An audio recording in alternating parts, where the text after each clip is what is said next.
औज़ुबिल्लाहिमिनश्शैतानिर्रजीम बिस्मिल्लाहिर्रहमानिर्रहीम। अस्सलाम वालेकुम मेरे प्यारे भाइयों। आप दोस्तों ने कल परसों आपने सुना होगा कि हमारे सीएम साहब ने, जो कि सीएम सिंध सैयद मुराद अली शाह साहब ने बयान दिया था कि हमारे जो सिपाही हैं पुलिस के, उनकी तनख्वाहें दूसरे सूबों के सिपाहियों से ज़्यादा है। तो मेरे कहने का ये मतलब है कि उनके साथ जो इसका स्पेशली स्क्वाड चलता है, सीएम के साहब के साथ, बिलाल के साथ या वीवीआईपी के साथ जो स्क्वाड चलता है, एसएसयू हो गया, 15 एसएसयू हो गया और आरआरएफ हो गए, तो उनके इन लोगों ने रिस्क अलाउंस भी लगा दिए हैं। उसके अलावा इनके स्पेशल अलाउंस भी लगे हुए और उन अलाउंसों को रिवाइज़ भी कर दिया है।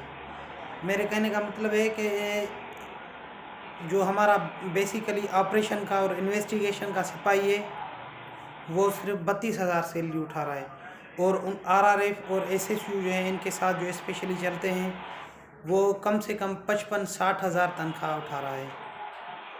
तो जो हमारे जो ऑपरेशन और इन्वेस्टिगेशन के हो गए 32,000 तनख्वाह उठाने वाला, मैं अभी 32,000 तनख्वाह उठा रहा हूँ।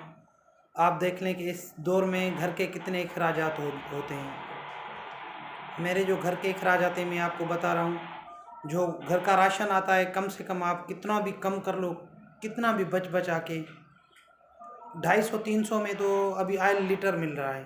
तो आप देखो कितने लीटर ऑयल घर में जाता होगा मंथली। राशन कम से कम जो आता है, कम से कम 8,000 का आता है। उसके अलावा सब्ज़ी बचा के कर लो, सब्ज़ी फिर भी 4,000 की सब्ज़ी हो जाती है। दूध 2,000 का हो जाता है और 10,000 की, जो मेरे वालदा और वालिद हैं, दोनों बीमार रहते हैं, जिनके लिए 10,000 की मंथली दवाई आती है। भले प्राइवेट हॉस्पिटलों में कराओ या सरकारी हॉस्पिटलों में। इनकी सरकारी हॉस्पिटलों में तो दवाई तो नहीं मिलती है, सिर्फ डॉक्टर देखते हैं, चेकअप करते हैं, दवाई लिख के देते हैं, बाहर से जाके दवाई ले लो तो ले लो, नहीं तो बस दवाई नहीं मिलती है। तो उसके अलावा जो मेरा यहाँ कराची में जो रेंट है घर का, मैं जहाँ रहता हूँ, 4-5 पुलिस वाले साथ रहते हैं, 2,000 मेरी रेंट आ जाती है।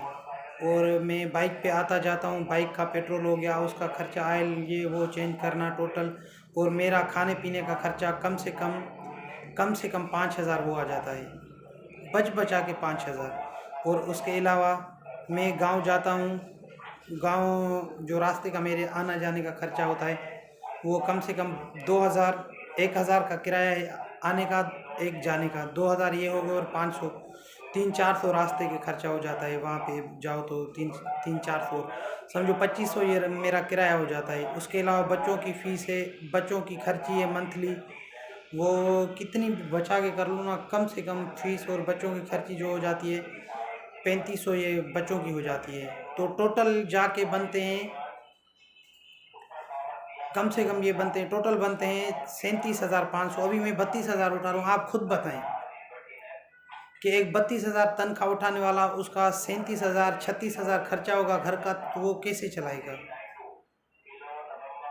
तो मेरे कहने का ये मतलब है कि हम सीएम साहब से रिक्वेस्ट कर रहे हैं, बराए मेहरबानी हम सीएम साहब से रिक्वेस्ट कर रहे हैं, भले हमारे स्पेशल अलाउंस या रिस्क अलाउंस हमारा नहीं लगा है, कोई बात नहीं है, जो हमारा हक है, जो दूसरे सूबे ले रहे हैं, जो दूसरे प्रोविंस ले रहे हैं, सिपाही ले रहे हैं, 8 स्केल की तनख्वाह उठा रहे हैं, 7 स्केल की तनख्वाह उठा रहे हैं, 7 स्केल में हम अभी 5 स्केल में हैं। तो सीएम साहब से रिक्वेस्ट है कि हमारी मेहरबानी करके हमारे जो स्केल हैं वो रिवाइज़ कर दें, 7 स्केल में कर दें।